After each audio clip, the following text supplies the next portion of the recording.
But for anyone who's joining us right now, welcome to the program. It's your buddy Trevor. I am here live and direct with Adam Martino. What is up, buddy? Hey, hey, how's it going? Adam, I've known you for a few years, and Mm-hmm. you are not only a professional dancer and choreographer, Yeah. but you're also a singer Mm-hmm. and a producer Yep. and an actor. Yes. Yes. Yes. And Doing and a all those things. handsome and a handsome one as that. I know that a lot of times Yeah. I mean, when we go do shows, I have different women coming up and asking me, "Who's your friend? He's so cute." I mean, I don't know about that anymore. I haven't had a haircut in a while, so I need to get a haircut before that's even a possibility anymore. But yeah, no, we've known each other for a while, and yeah, kind of try my best to do it all really.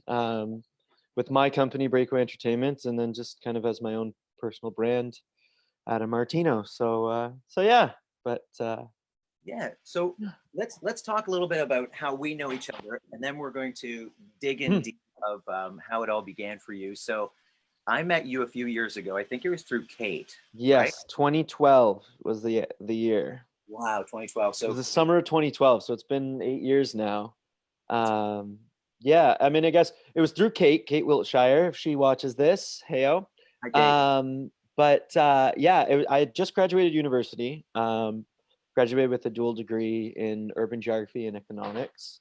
Um, and I just kind of started really trying to pursue my dance career full time versus kind of part time while I was studying, and looking for things to do, looking for gigs, looking for just any sort of way to continue to trend forward. And at the time, I know you were looking to bring on another person, kind of a protege, so to speak, when it comes to doing the interactive dance parties and in being an interactive DJ. And I knew Kate through dancing for her with her company Sapphire Dance Productions, and she said, well, hey Adam, why don't I introduce you to Trevor? And we did that WJ barbecue. I don't remember which WJ property to be honest, but that was the first gig, and I distinctly remember meeting you back when you had that yellow Mazda Protege and Oh, all of that, and you'd just broken your rear view mirror or whatever it was. Somebody had kicked it outside of, I don't know, Bloor Street. Um, but uh, Young but Street, yeah, yeah, Queen what's Street. that? Yeah, Queen Street, and yeah, we did that first gig, and then the rest is history. Just kind of kept doing shows and shows and shows, starting out as a dancer and then as a DJ and an MC, and kind of just doing everything. And so yeah, that's Yeah, kind of how it all started. yeah, that was a long time ago. It was a lifetime Mhm. ago. So that was 8 years ago. I met you, and you're a really cool guy, and you're very. You picked up things really quick. You picked up the dancing really quick. You loved people. Yeah. You loved entertaining. Like you're a great actor, and you just got into the music. And I was just like, this is the guy. This is the guy. I'm gonna train him. And you came out to like every one of my shows for Yeah. I think it was like a year and a half before you start going on your own shows. Well, it was less than that before I did my own show, but it was like, I think it was from that summer through to December. I was literally on every single show that you were on, just to kind of learn everything, to learn the repertoire, all that kind of stuff, and with the eye to working towards that first Oshawa New Year's gig, Oh yes, that one. And then after that, I yeah pretty much was on every one of your shows for the calendar year until eventually kind of started going out on my own and representing interactive entertainment solo. So yeah. yeah. Um, so now since then, a lot of things have happened with you. Hmm. You've produced a bunch of shows. You have toured, being different characters in different Yeah. shows. Um, some of them, I think one of them was out in Dubai. I know you Yeah. just finished coming off a tour. I don't want to talk about the tour you just finished coming off of yet Yeah. because we're going to get to that one later because that's a very, very interesting one during the Hmm. pandemic. Yes. Um, but so, do you want to tell me a little bit about where it all began? Because I know that way back, before you even met me, Hmm. your family is submersed in the musical arts. So Hmm. let's talk about that. Sure. Yeah, I guess I could tell you guys a little bit about myself. So I grew up kind of in this world. My mother was a professional dancer when she was younger. She danced for the La Ballet Jazz, their apprentice company in Toronto, and then out in Montreal, and all that. And so when she had me, she decided to kind of start her own dance studio. And so I grew up dancing at my mom's dance studio from I think I was 3 years old, 3 or 4, and primarily trained in dance there kind of my whole life. Was immersed very much in the world of dance, and then as I got a little bit older, I was about 13, 14, kind of shifted gears more towards musical theater in addition to dance, and from there, kind of just it took off. It kind of became very much my passion, and I went to the Quinty Ballet School for a period of time as well, and a few other different training programs growing up, and then when I was 18, I moved to Toronto. Moved to Toronto to pursue dance, to study at the University of Toronto, but also pursue dance. That's why I chose U of T to begin with, because it gave me that opportunity to do both. Um, and so then I studied at the University of Toronto for 5 years, getting my dual degree, and then from there, all the while kind of just immersing myself in commercial dance and hip hop in the different tap worlds, and really kind of trying um, to make dance a side profession of mine while I was studying. And then once I graduated in 2011, 2012, I kind of just went headfirst into it, and from there it's led me to perform all across the globe, um, doing tours, doing national tours across Canada, parts of the United States. I've had the opportunity to perform in Qatar and Oman and Dubai in the Middle East, in musicals like Aladdin and Cinderella and Jungle Book, as well as performing out in China and in Singapore, which has been super, super exciting. And just got back from a tour, which we'll talk about more later. But it's afforded me the opportunity to have so many different exciting new experiences, that would have been possible in a different career. So yeah, but I do come from a very artistic family. My mom's a dance teacher, and my sister's actually just graduating in like a week from now, um, from uh, from a Bachelor of Fine Arts in Musical Theater out in Boston. She's home now in Toronto, but will be satellite or virtually graduating in a few days. So yeah, Nice. And so for you, this is a full-time job, yes, and I know I've spoken with you several times about events that are coming up, and so for the past couple of years, your schedule has just been really crazy with um, either being on a show with me, which is a little bit more slim now because you're touring all the time, hmm, and you're also a judge on a whole bunch of dance competitions. Let's talk about that. sure, yeah. I'm an adjudicator on several different dance competitions in Ontario and parts of Canada. Not doing a ton of that right now, but I was actually supposed to be kind of going on a bit of a tour of a whole bunch of competitions until COVID-19 became a thing. But notable competitions would be Star Catchers Dance Competition, Extreme Dance Champions, Northern Stars Dance Competition, as well as Thunderstruck Dance Canada, or Thunderstruck Canada Dance, to be exact. But yeah, it's been a real passion of mine to not only perform professionally, but have a stake in the development of young dancers, prospective dancers, and prospective professional dancers, be it teaching and be it adjudicating, providing the necessary critiques or different tidbits of motivation to help accelerate their growth as dancers. Because at the end of the day, performing is all well and good, and it's exciting and it's entertaining and it's great to entertain an audience. But truly, I think I have the most impact is when I'm becoming a positive influence in someone's life, and a really great way to do that is by teaching or by adjudicating dance competitions and being that role model for a younger generation coming up.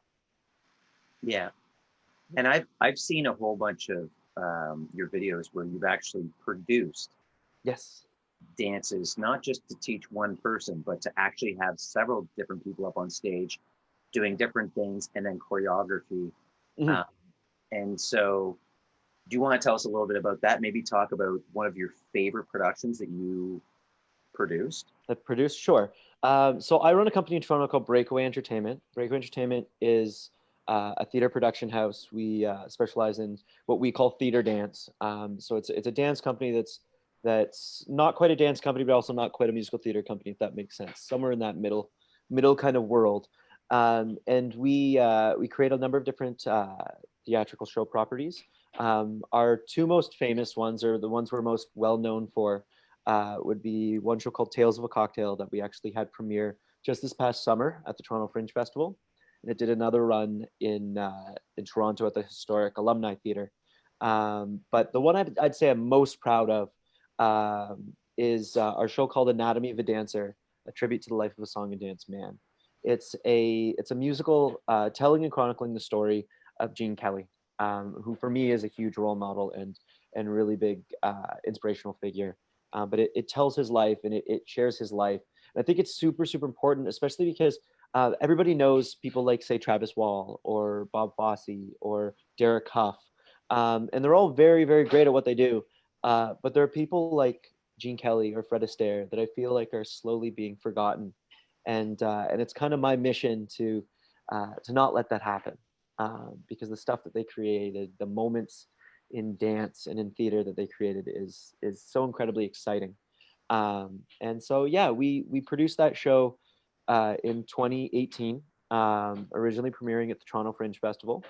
From there, it was actually nominated for I think it was 5 or 6 Broadway World Toronto Awards, and we won Best Musical, as well as one of our actresses, Stephanie Visconti.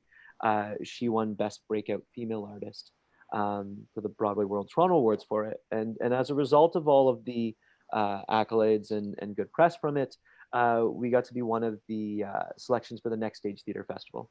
The Next Stage Theatre Festival is Canada's most prestigious curated theatre festivals.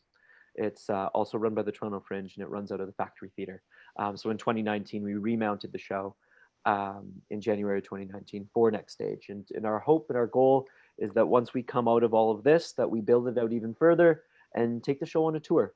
It's our goal to tour it through Canada and through parts of the United States in hopefully the end of 2020, definitely 2021.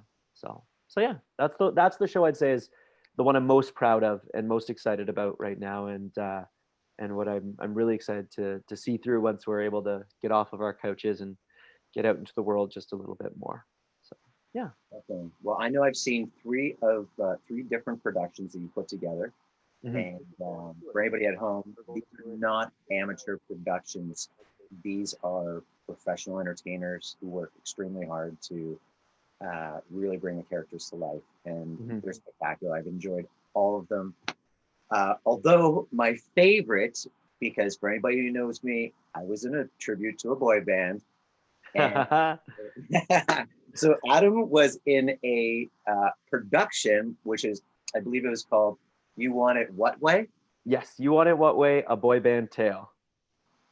You want to tell us about that? Because not only, Sure. not only was it was funny, and it was choreography, and I just loved it. I Mhm. really got into it. Yeah. So a gentleman by the name of Brian Jansen, he approached me. This would have to be 3 years ago, maybe maybe 4 years ago. I can't exactly remember. I think might have been either 2016 or 2017. But he approached me about a show idea that he had. Brian's an actor comedian out of Toronto. Definitely check out his stuff. Search him online. Brian Jensen. I think it's at Brian Jensen 96 or 66, something like that. But just search him up on Facebook and Instagram. He's a great guy. But he came to me with this idea and was like, "Can we meet in Starbucks and can we talk about this show? I think it's got legs. I think it's something that would be really fun." And so one rainy day in like I think it was like Lawrence West, he had me come down to the Starbucks and pitched me on the idea of putting together a sketch comedy dance show. So a sketch comedy show that has a real heavy dance component, and you'll learn why in a second. But he thought it was just a perfect way to present what he had loved so much growing up, which was boy bands. And so he pitched the idea of paying tribute to a whole bunch of boy bands that everybody knows, going through the decades, from the Beatles all the way through to New Kids on the Block, to Backstreet Boys, NSYNC, to newer boy bands like One Direction and 5 Seconds of Summer. And he grew up with boy bands as you did too, Trevor, and just loved everything about it, but also had a really great sense of humor at laughing at all the hilarious tropes and stereotypes that go along with being in a boy band, like frosted tips and puffy vests and all that kind of stuff. And so he and another gentleman out of Absolute Comedy wrote a whole bunch of different sketches, and we basically kind of chronicled the history of boy bands, while at the same time poking fun at all those hilarious things that go along with them. So I choreographed that show back in 2017, fall of 2017. I choreographed that show. It had its original run at 918 Bathurst, at Bathurst and Bloor. And so we debuted the show there. It had really tremendous success. It was really, really well received. And then from there, we brought the show back just this past summer at the Hamilton Fringe Festival, where it ran to sold out audiences, was a pick of the Hamilton Fringe. And we had a tremendous cast there as well. So yeah, it was a really fun show to do. To be honest, it was a bit of a frustrating experience when we debuted the show for me. Nothing to do with the show, but in our second performance, I actually got stepped on, and accidentally, entirely an accident. But it was just, we were all heading back to the stage after going into the crowd and working the crowd and singing to one of the ladies in the crowd, what boy bands do. And I actually sprained my ankle. Sprained my ankle pretty bad. It was pretty swollen. So it was frustrating because we worked for about 3 months in the creative production side of it all, to only really be able to do 2 full shows of I think it was our 6-show run that we did when we debuted the show. So it was a little frustrating, but you know what, is what it is. It's an experience, it's a story. But was still able to do all of this, be a part of all the sketches and several of the dance routines that didn't require me too hard on my foot. But it was a fun show, and I truly think it's got some legs. I think it's a show that could be performed at anywhere from Second City to every other comedy club and venue across this country. So yeah. Agreed. I really liked it. I thought it was hilarious. I enjoyed it from the perspective of an entertainer, but also perspective of somebody who loves that boy band kind of music and choreography, so visual aspects of it. Yeah, because there really is an art to it. I mean, choreography is continuously changing and evolving at all times. But boy band choreography in particular, particularly that 90s, early 2000s boy band choreography is very much an art form in and of itself. The steps, the different movement patterns, etc. It's its own style of dance. When you consider the different styles of hip hop that there are, it's really exciting. So yeah. Nice. So here's a question for you. Mm-hmm. And of course, anybody who's watching, if you do have any comments or any questions, put them into the comments area. I'm sure Adam would love to answer some questions if you have any. But the big question for you is, I know for myself, when I was beginning as an entertainer, I definitely had stage fright. I want to be an entertainer. I love the idea of being able to sing and dance up on stage, but my stage fright made it really hard for me to not be afraid to go after my dreams.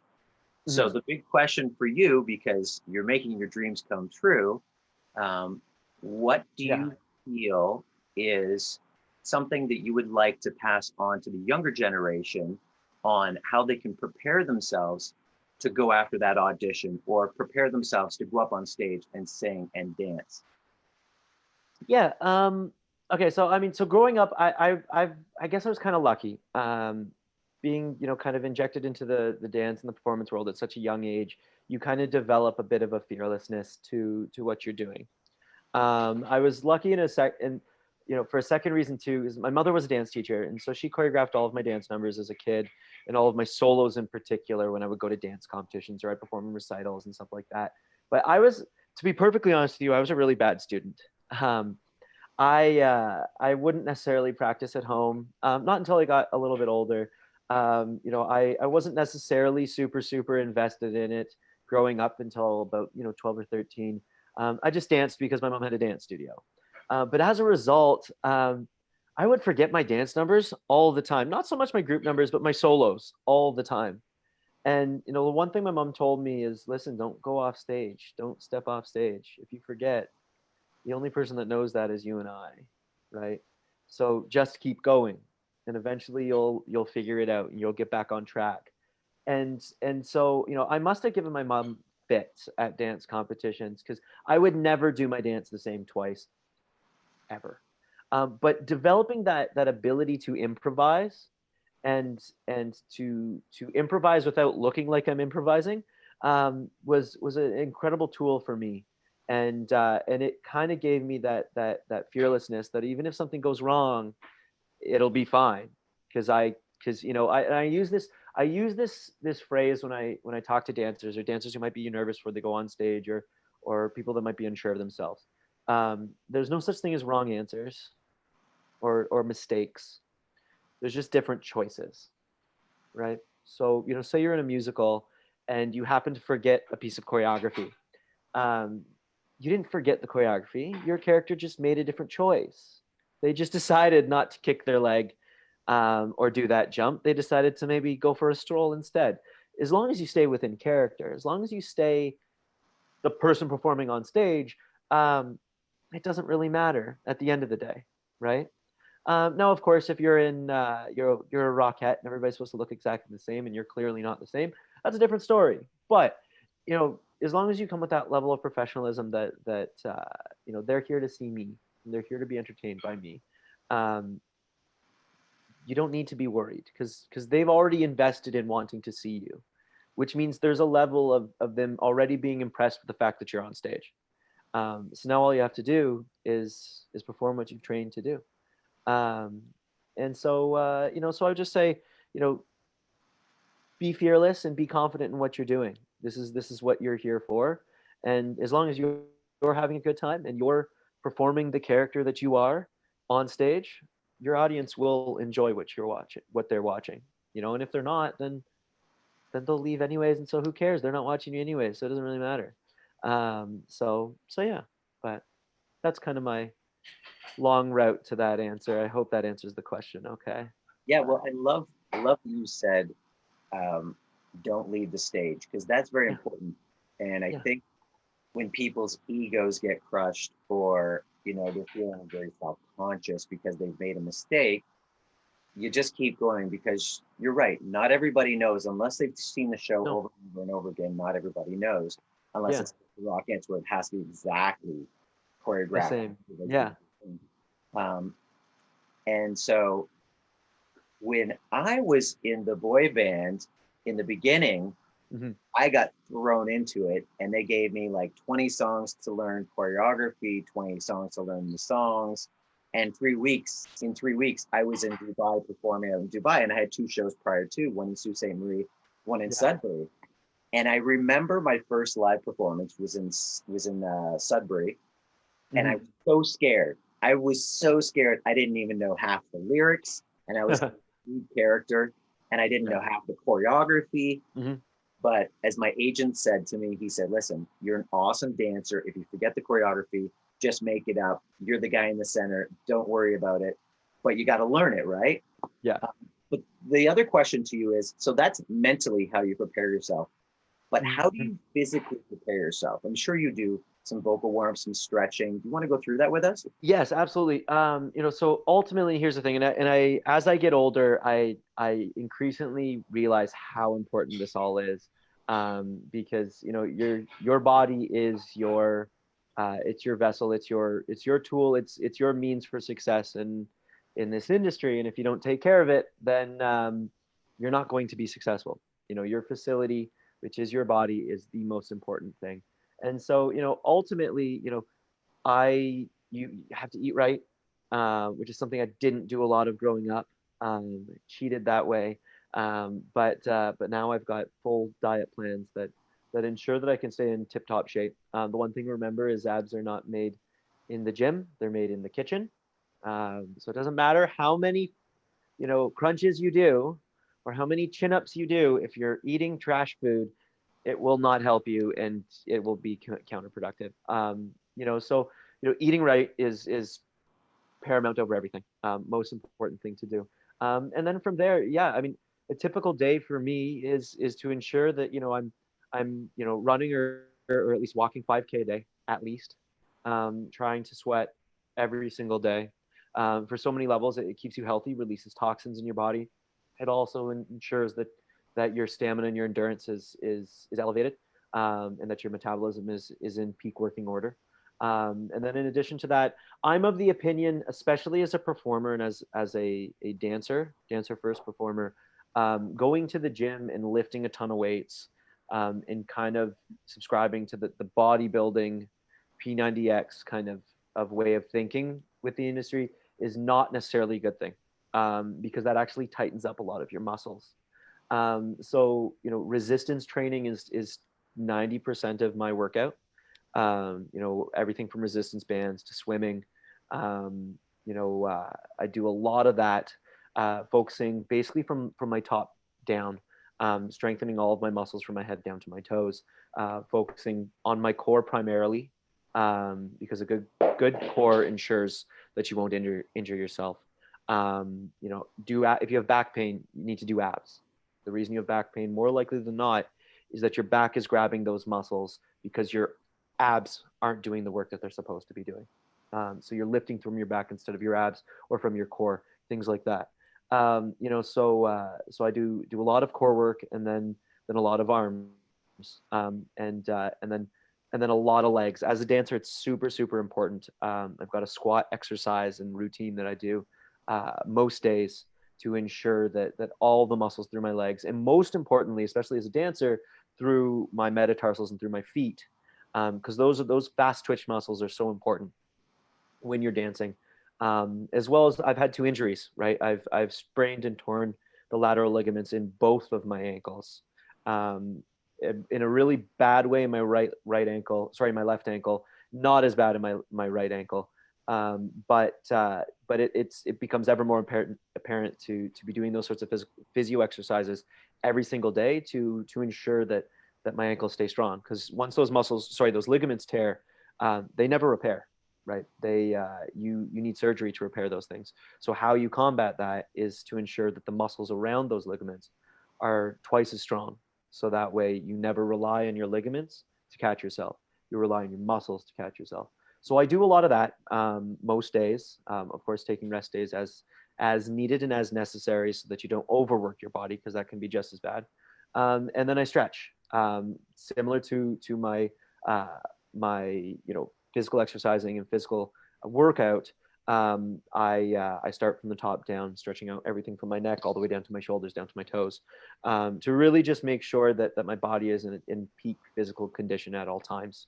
In addition to just stretching, there's a number of different exercises that I'll do for balance, again, for exercising your fast twitch muscles, for reaction, and a lot of that, so that when it comes time to learning choreography and things for shows, it's easy, because there's a mental part of it too, and there's a muscle memory part of it too that your body needs. And if you're not dancing, you kind of lose that. So it's important to strengthen all those muscles, but also all of those, that muscle memory, to ensure that you're setting yourself up for as much success. And then lastly, vocally, I do a vocal warm up every single day.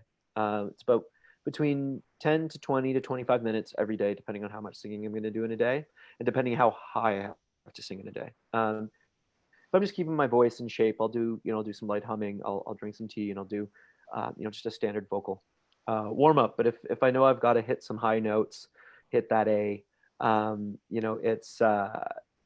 it's important that I do a really, really long, really good vocal warm up, just to ensure that I don't hurt myself, because that's the other thing. You don't necessarily want to be straining.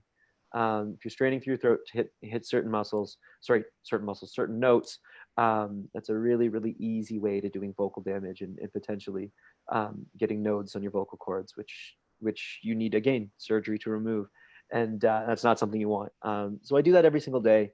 And I try my best to really ensure I'm not screaming or hurting my voice in any way, shape, or form. Because again, oftentimes your voice is one of the slowest things to recover if you do get damage, and it's one of those things that you're constantly using it no matter what. So it's just so hard to put it back into top shape. So if you can maintain that baseline of good vocal health, you'll always be good to go. So that's kind of my routine. Um, it's been a challenge during COVID to kind of keep at that, especially because I'm a big human and my living room is not that large. So I find myself kicking the couch or kicking the dresser or stuff like that. But it's, it's going, and this is a great opportunity. This is the one thing that is kind of a blessing in disguise with everything that's happening right now in the world, is this is your opportunity to reassess your game plan and how you want to tackle your life goals and stuff like that, and to really set yourself up for as much success as humanly possible. And starting with your facility, starting with your body, getting your body and your mental health in perfect tip top condition is the best way to set yourself up for success. So that's my long answer to that question. Well, I love that. And I totally agree with you. I think this pandemic really is the opportunity to, if you're not working and you're at home, it's a great time to reorganize and Mm-hmm.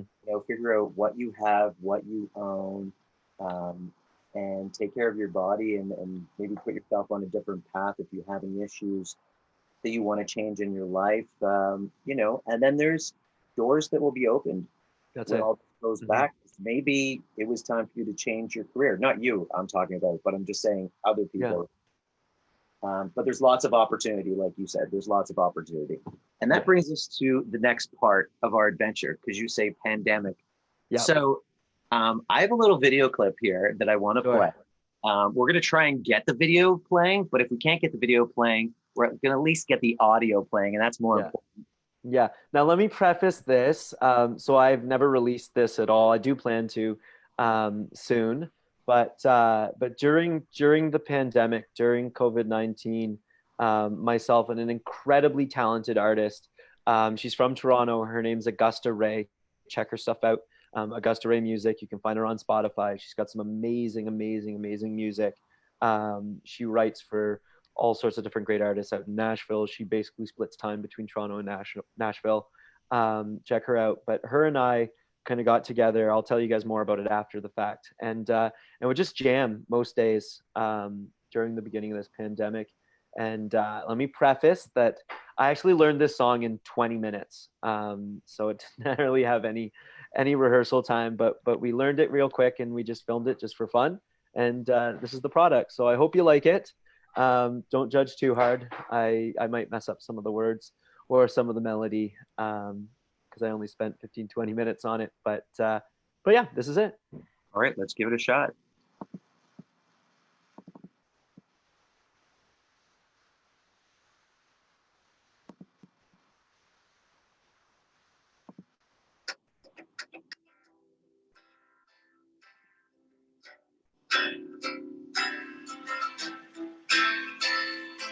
Can you hear the audio okay? I can hear it.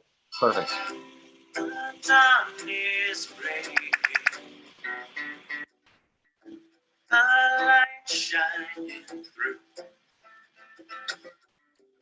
You're barely waking, and I'm tangled up in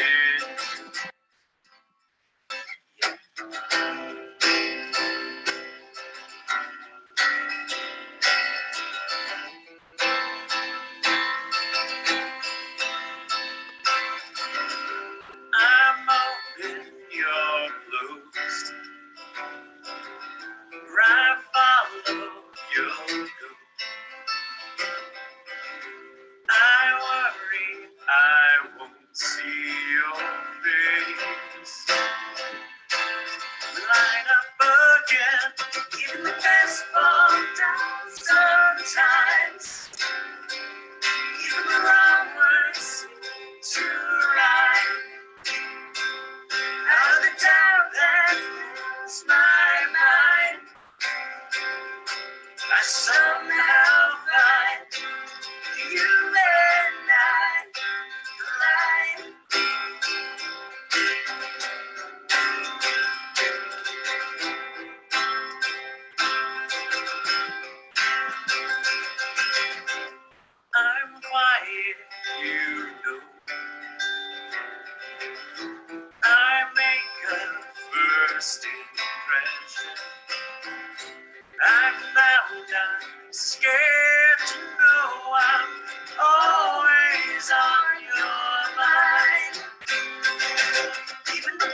Out of the town that is my mind,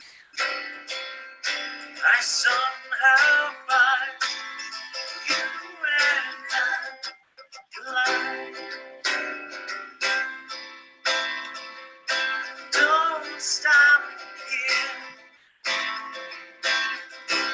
I lost my place. I'm close behind.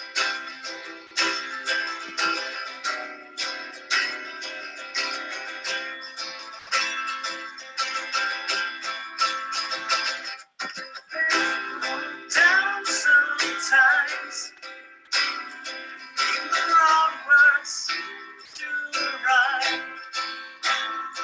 Out of the dark things, it's my mind.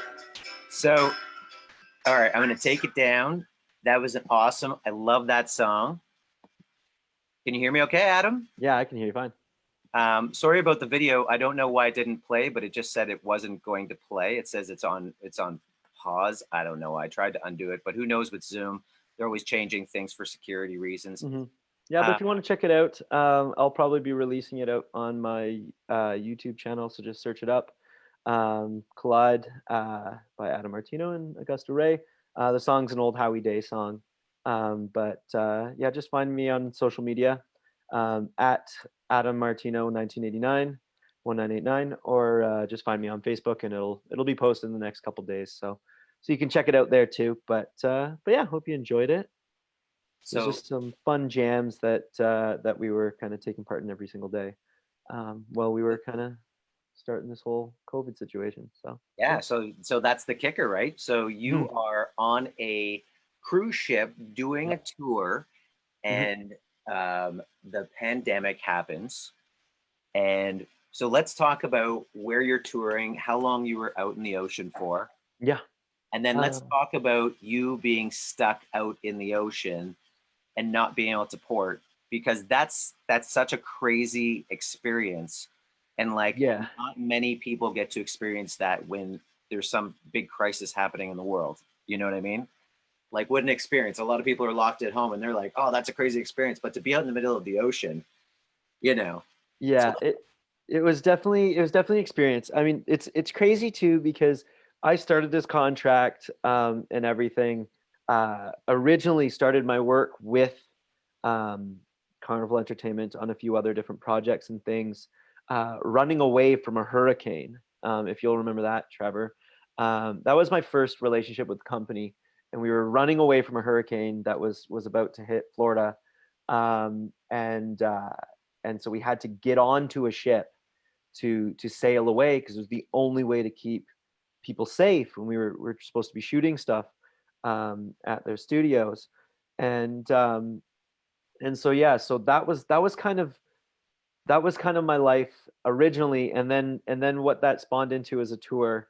But yeah, I performed with, or on the Carnival Fantasy, performing in their shows, Motor City, Country Road, and the Brits, among others. And it was a great contract, but it was a bizarre time. So this would be March 11th. March 11th. So just about a month and a half ago, almost 2 months ago, we were on the ship. Everything was, chugging along. COVID, while it had kind of reached North America, was not necessarily well known or as widespread. Our ship docked in Alabama, and there was no confirmed cases out there. And we were kind of chugging along, expecting to be finishing up our contract in only a few weeks. The original projected date to come home was April 4th or April 5th. Can't remember now, but that's when we were aiming to come home. So we were on the tail end of everything, and actually my girlfriend Caitlin was supposed to be coming to that next cruise. She was coming to hang out, because we'd been apart for 7.5 months. I'd flown her down a few times to see me, and so she, that day, it was March 11th. I was super excited. My cabin mate Frank and I were We're going to get off the ship at like 8 a.m. so I could go see Caitlin because she was staying in a hotel before she had to check out of her hotel, and then we'd grab a bite to eat and then get back onto the ship for back on board so we can go through the next, tour of the cruise. And we walked out of our cabins and walked down to the gangway to only realize that our ship had not docked. Normally it docks at like 6 a.m. This is like 8 a.m. Normally it docks at like 6 a.m. So we walked out and realized we're not in Alabama, we're not in Mobile. So asked them, okay, what's going on? Because at this point, COVID was starting to be something people are aware of. The Carnival Entertainment as a company and Carnival as a company was advising their ships and the people on tour to be kind of reducing or limiting the amount of time they spent with guests, and just because everybody didn't really know what to make of COVID-19 at the time, and really how contagious it really was, and is. And so we walked out thinking the worst, that, oh no, we're not docking. It turns out that, and it was reported that way by Alabama's news stations, that the Carnival Fantasy is not docked. Does it have COVID?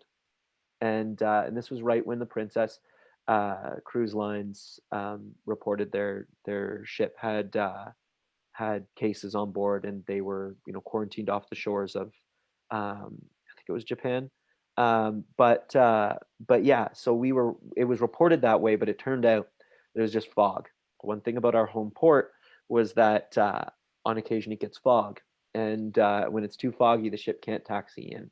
If it can't taxi in, it's not safe to dock, right? Because it could run into another ship, it could run into a sandbar, it could run into an island, it could run into the dock itself. So it turned out it was just that. So we're like, okay, that's fine. That's not a big deal. We finally were able to dock, as opposed to being docked at 8 a.m. We were docked at about 5 p.m., which is unfortunate, but isn't the end of the world.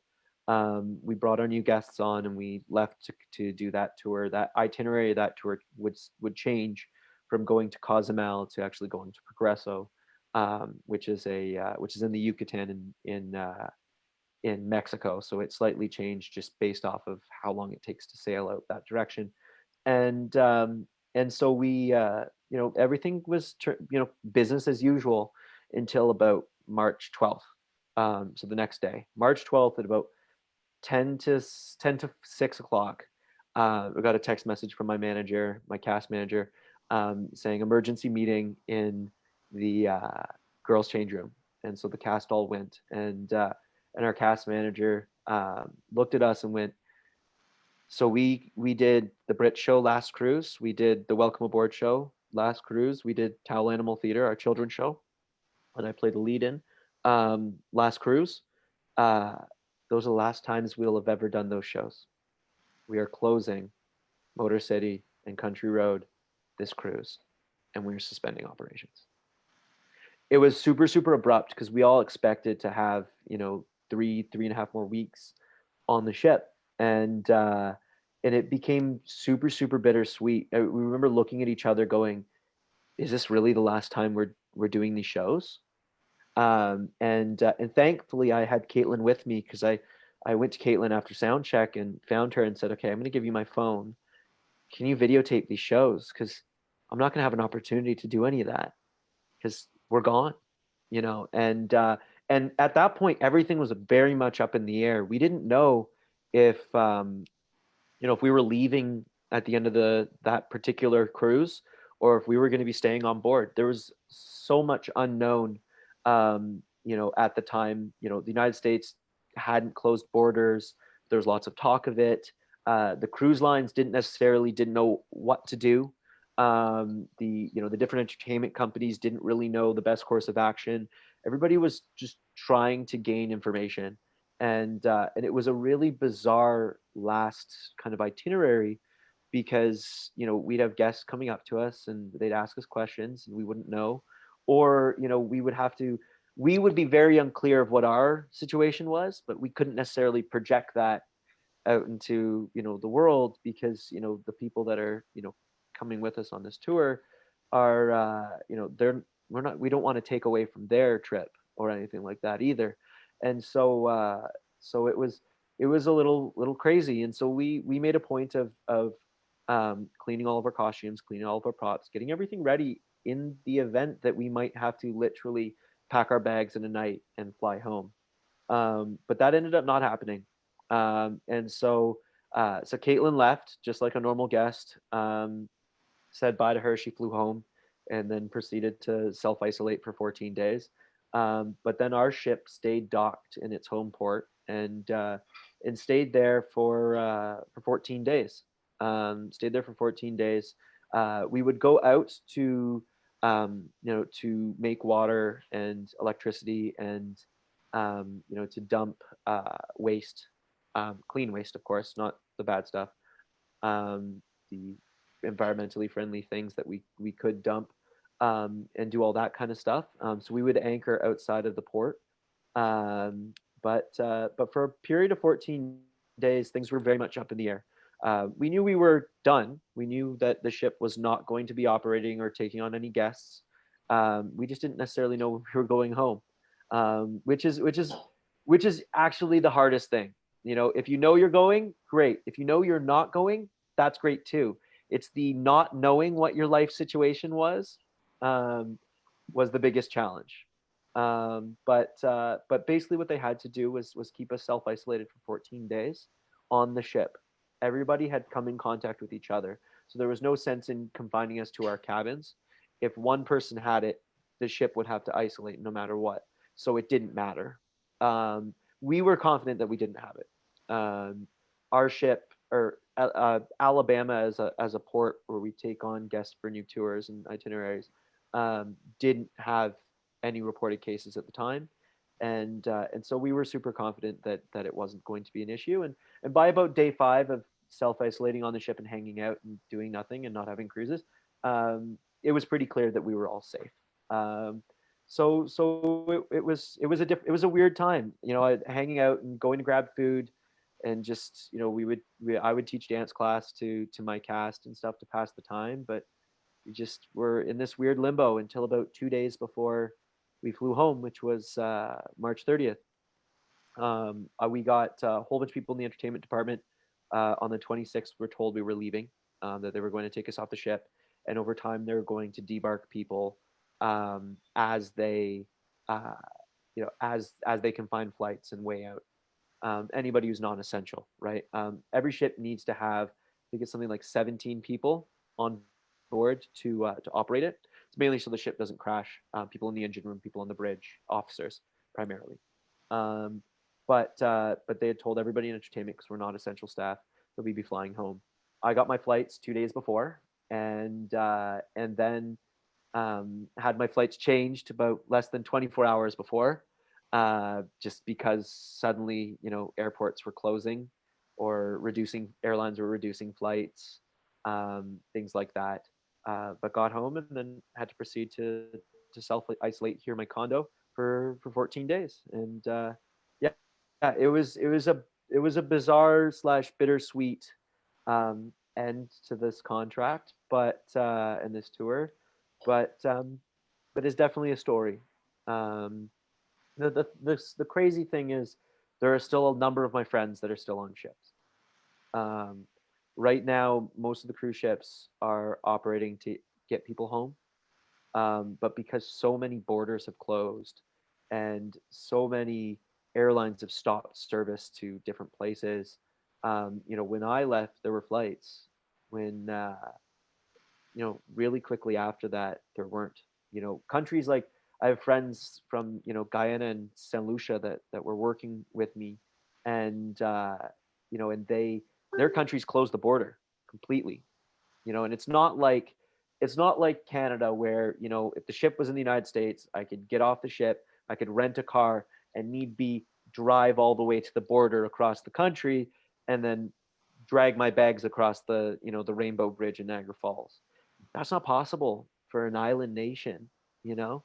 And so a lot of these people are stuck, and so the ships themselves have been congregating in the Bahamas and other areas, and taxiing people to certain ships that are now going to be going on, 10, 15, 20, 30-day journeys to just get people home, going to the actual country to drop off the patrons that they have, the crew members that were there, right? So one ship's collected all the Brazilians that work for the company, and it's sailing to Brazil to drop them off. But it's a process, and it'll take some time. People won't be home until the middle of June. But yeah, it's long story short, very long story short. It was an experience. Definitely an experience. Definitely one to tell that story for years to come. A crazy first contract with them, and but home now, safe, and that's what's most important. But do miss my cast and everybody there. So if any of them are watching or anybody sees this after, um, shout out to my fantasy crew. But yeah, yeah. Nice. Well, what a great experience that is. It's a great story. It's a great experience. And that's Mhm. we lived through this pandemic, and there'll be some great stories and great adventures that we could share with everybody, and this kind of connects us all together, right? Big time. Big time. And you know what, since we're talking about it, Mhm. let's talk about how this pandemic has affected us. Like, Mhm. I mean, we know how it affected you that way, but when you came back, did you have any contracts or any tours set up that they have So canceled on yeah, you? so I mean, so here's the thing. I mean, this is kind of the frustrating thing for me, but at the end of the day, health and happiness is most important, and I've got all that, so it's okay. But I had essentially scheduled my life for the next calendar year. Yeah. Um, you know, I was to come off of this and go directly into Baby Shark the musical, continuing on part of that North American tour with Koba Entertainment, and then from there be adjudicating 6 to 7 to 8 weeks in a row of dance competitions all across Ontario and Canada. And then from there to be producing a new show with my company. We're partnering with a company called Von Hunt, House of Von Hunt, to create a show called In Transit that was supposed to be premiering at the 2020 Toronto Fringe Festival. And then from there, I was going to do a bunch of teaching and other gigs with you, Trevor, with Interactive Entertainments and all that. And then, eventually, once all those things are done, to be hopping on another, Carnival Entertainment contract. That would, pretty much spell my life for the next year. Now, all of that in its entirety is up in the air, you know, and it's this weird waiting game. Most of these contracts haven't necessarily canceled, but they've been postponed. But it's some have postponed and have to postpone again and postpone again. So a lot of the dance competitions that I work regularly with, have pushed all their dates back, but they've had to do it several times. That talking to the competition directors, they're like, look, Adam, hopefully soon, but we don't know. And I got to look at them and go, yeah, listen, I get it. Nobody knows. And the frustrating and the challenging thing is this, for our industry, it'll probably be the last industry to come back. You know, Yeah. People need a disposable income to consume what we create. And Yeah. at present, nobody's got that. And nobody will have that even after they go back to work, at least for a period of time. And that's the unfortunate thing, is that a lot of these tours and stuff, they might get canceled, just because companies will realize that by the time things come back, it just doesn't make sense economically for them to run them anymore, because they won't get the necessary people to watch it. Yeah. Or brands that you work with, and are performing at sponsored events, they won't run those events because they need to cut costs somewhere, and that's the first thing to go. So so in this career, it is a challenge. It is a little bit frustrating, but at the end of the day, here's the other thing. I think it's caused people to become a little bit more industrious, and more than this, I think, when all is said and done and things do come back, I think what it has done, and actually, I've been doing a lot of consulting for a friend of mine who's working for Cirque du Soleil, that's putting together an academic study about the impact on the arts from COVID-19. I think that made it ever more important uh, for entertainment companies to create additional revenue streams that are not geared towards just live performances. So virtual platforms, virtual classes, virtual shows, a virtual stage or platform for them to produce content and to monetize that content so that, though we can't all sit in a theater together, people can watch a show and that company can generate income from that show. I think at the end of the day, that will be the ability to consume things virtually will become the norm. Yeah. And it'll become obviously not your ideal option. There's nothing like going to see a live show, but it's the next best thing. And I think before this crisis, people weren't willing to consume things that way.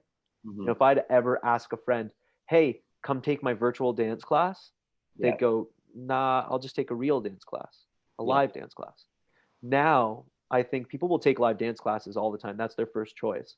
But if they can't get to that live dance class, they live in a different city somewhere, but they do really want to take part, they'll consume the virtual dance class. They'll pay for it now, whereas they wouldn't before. So I think though it's real frustrating in the short term, I think the long term, the fact that it's caused people to be a little bit more industrious, will set up our industry for more success in the future. So yeah. Yeah, it's definitely it's a change, right? Yeah. And a lot of things are moving to that online platform. Mm-hmm. Do you have any projects that are coming up that are online? Yes, actually. So if anybody wants to get into our two shows that we have produced, so I'm spending a lot of my time kind of setting up my company Breakaway Entertainment for success when we come out of COVID-19. Try and have a really good, successful end of 2020, 2021 season. We've actually just put up the archival copies of both Anatomy of a Dancer and Tales of a Cocktail onto our website. So you can purchase those copies of our past show to consume and to watch and to enjoy those archival copies of our show as we kind of continue to build them out and get them touring in new venues with new casts and a new inspiration idea with them. And then on top of that, Breakaway Entertainment is currently in the process of creating our new game plan towards producing In Transit. In Transit is a contemporary dance show that we're producing in conjunction with House of Von Hunt, which is a theatrical production company, and Sapling Productions. We've kind of all teamed up to build this show. Originally, it was supposed to be premiering at the Toronto Fringe Festival. That can't happen anymore as the Fringe is canceled. Its particular run this year, but we'll definitely be back in the next Fringe Festival in 2021. But we're looking to actually debut the show in the winter. So I can't consume it necessarily virtually right now. However, we will be creating a lot of different content on all of our social media platforms. Breakaway Entertainment, you can find Breakaway on Instagram, breakawaydance.ent, or us on Facebook, to consume a lot of that content that we do create in anticipation of that show. And then on top of that, actually, Breakaways, we run a dance intensive and mobile workshop, but since we can't kind of go around and teach people class, we've been putting out a lot of virtual classes. Not necessarily Instagram live virtual classes, but actual virtual videos teaching different pieces of choreography from several members of our company. We actually just released one yesterday, taught by one of our performers in Tales of a Cocktail, Lexi Stavro. Check her out. Check all of her stuff out. Search out Lexi Stavro on Instagram and on Facebook. But we put out a lyrical class, dance class on our Instagram that she taught. And Leah Cameron, who is one of our choreographers for Anatomy of a Dancer and one of our choreographers and stars of Tales of a Cocktail, we released one of her videos just about a week ago. And one of our other faculty members, Kelsey Wilmot, will be releasing her virtual choreography video, her virtual dance series video in this coming weekend. So there is lots of stuff to look out for us. We'll be producing a lot of online content, be it dance classes, be it excerpts of choreography, be it, Q&As, things like this, with many of our company members, and kind of giving our audience a behind the scenes look at the company and what it takes to produce theater in Toronto and in Canada. So definitely look out for that stuff virtually, and then look out for In Transit in the fall/winter, and Anatomy of a Dancer after that. So yeah. Awesome. Is there any last words you want to say to the world? Just stay positive, stay healthy, stay safe, have lots of fun. Know that we'll get through this. As challenging as things may be or may seem in this particular juncture, as long as you have your health and your happiness, money is money, jobs are jobs. Support each other, and also don't be shy to endeavor to learn new things, endeavor to create new projects. There is this now more than ever is the opportunity to do that, to find self improvement, and and to focus some of your energy in a more consistent basis on the things you love. So yeah, that's kind of it. Definitely check out my company, Breakaway Entertainment. Search us up on Facebook as well as on Instagram, breakawaydance.ent. Our website's breakawaydanceent.com. You can search me up, AdamMartinoEntertainment.com, or my Instagram, AdamMartino1989. Yeah, and then also just look out for all the different interactive entertainment videos, or shots or pictures. I'm in there somewhere. You'll find me.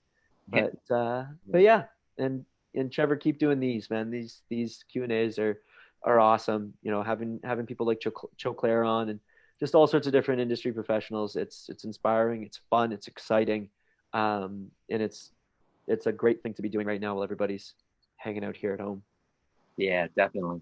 Well, Adam, brother, thank you so much for coming on the show and talking about what's going on in the life of Adam Martino. Thank you so much, and yeah, I can't wait to hang out with you soon and get to chill and have a beer. You better have a Zoom drink with me tomorrow for my birthday. So yeah, that sounds good. But yeah, thank you again, and until next time. Until next time, we'll exit with a little bit of music in the background. Oh yeah. Thanks again, brother. Be safe out there. Thank you. You too. Take care. The time is breaking. The light shining through. We can have a little dance party while it's doing it. And I'm tangled up in.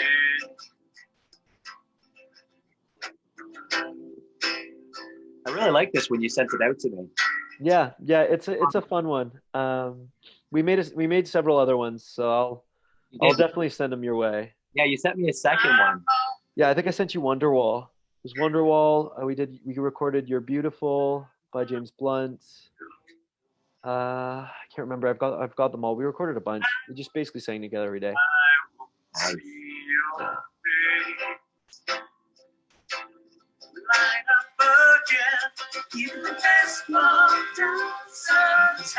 Love that harmony right there. It sounds so good. Yeah. Dude, you need to check her stuff out. Augusta Ray Music. Also check out my buddy Brendan Murray. He was on X Factor UK a couple seasons ago. Check his stuff out. Him, and another amazing singer, Stephanie, recorded Boys of Summer, an acoustic version of Boys of Summer that I'm currently editing as we speak, that I'll be dropping for people to see. It's monumentally brilliant. They're so talented, those individuals. So definitely check that out as well. Nice. I will definitely. And we'll keep these shows going. They're fun, and it's great to connect with my friends, right? Because that's what I'm starting with, is my friends. Yeah. And, just kind of like let everybody know what's going on in the world, right? Exactly. Some of the best talent out there. So, okay, brother, we'll chat with you tomorrow on your birthday. Yes, definitely. Lots of love, bro. Lots of love. Later. Take care. Bye, everybody. Bye, you guys. You and me died alive.